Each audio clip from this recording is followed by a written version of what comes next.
राजा परीक्षित किस प्रकार से राज्य का पालन पोषण किया। कहा कि कुछ समय तक पुत्रों के भांति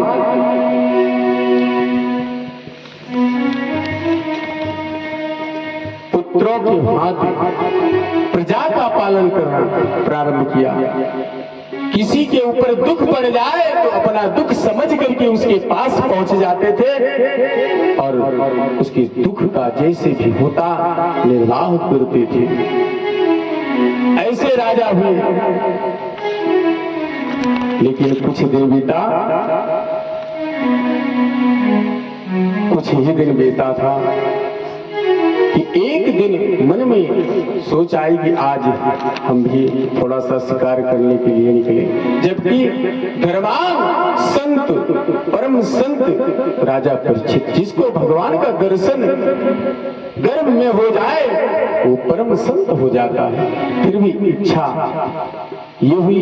एक दिन जहां पर सारे सामग्री रखी हुई थी, स्वर्ण सब चीज रखा था, वहां पर कपाट एक बड़ा सा बाक्स रखा था। उसको खोला तो एक अति सुंदर बहुत ही सुदृढ़ सोने का मुकुट था। उस मुकुट को राजा परीक्षित देख करके लालायित हुए कि ये मेरे पूर्वजों का मुकुट है। लेकिन वो मुकुट जरा सुंदर था।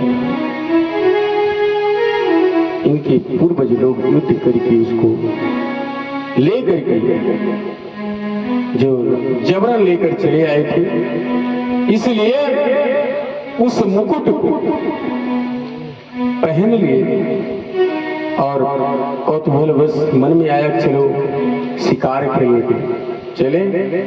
घोड़े पर आरूढ़ हुए और आरूढ़ हो करके निकल पड़े।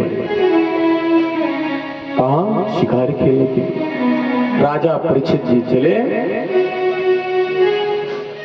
विष्णु रतः दत्तायेन विष्णुवः कृतेन योगेन च मतिभ्रमितं वृथा। मत भ्रमित होने के कारण शिकार खेलने के लिए सोच रहे हैं। कैसे नगरी का भ्रमण करते हुए निकले और आगे जंगल में भी थोड़ा सा सैर कर ले, शिकार कर ले, ऐसी मन वृत्तियां बनी और घूमते हुए निकले और जा रहे हैं। रास्ते में जाते समय देख रहे हैं कि एक गाय रो रही है।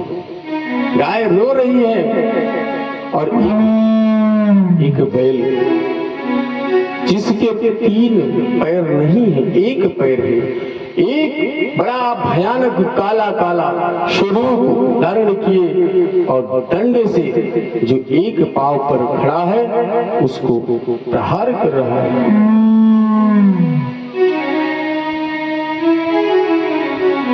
प्रहार करता देख करके रोती गौ माता से परीक्षित जी पूछ पड़े, क्यों रो रही हो?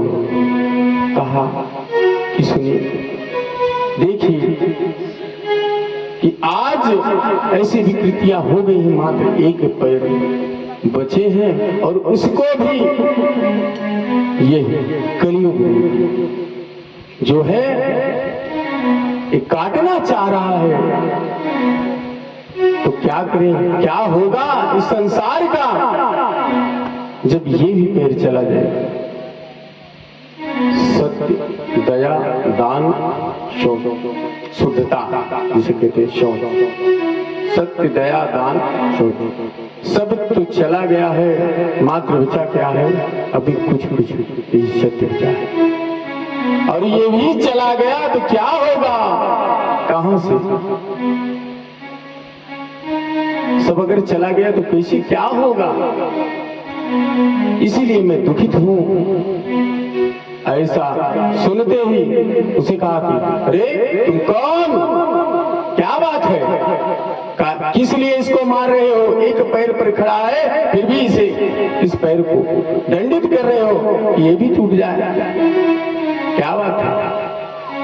कहा प्रभु मैं कलीन हूं, ये मेरा युग है, फिर भी आपके धर्मवान होने के कारण मेरी कहीं सुनवाई नहीं है, कहीं पर मेरी सुनवाई नहीं है, इसलिए हमको और कुछ नहीं। कहा मेरी सुनवाई कहीं नहीं है तो करें तो क्या करें, कहाँ जाएं हम? मेरा राज्य है, फिर भी आपके कारण मेरी कहीं सुनवाई नहीं हो रही है, तो हम जाएं तो जाएं कहाँ? आप ही बता दो कि हम जाएं जहां जाएं कि जिससे मुझे कोई दिक्कत ना हो। तो कहा कि ठीक है, ऐसा करो, तुम्हें 4 स्थान देंगे, लेकिन ये बताओ कि तुम्हें क्या है, क्या ऐसी चीज आ गई है जिससे कि तुम्हें हम दे दें स्थान? कोई ऐसी चीज बताओ जिससे कि तुम्हें हम दे दें वो स्थान। कायक फलम नास्ति तपसा न योगेन समाधिना तत्फलम लभते सम्यक कालो।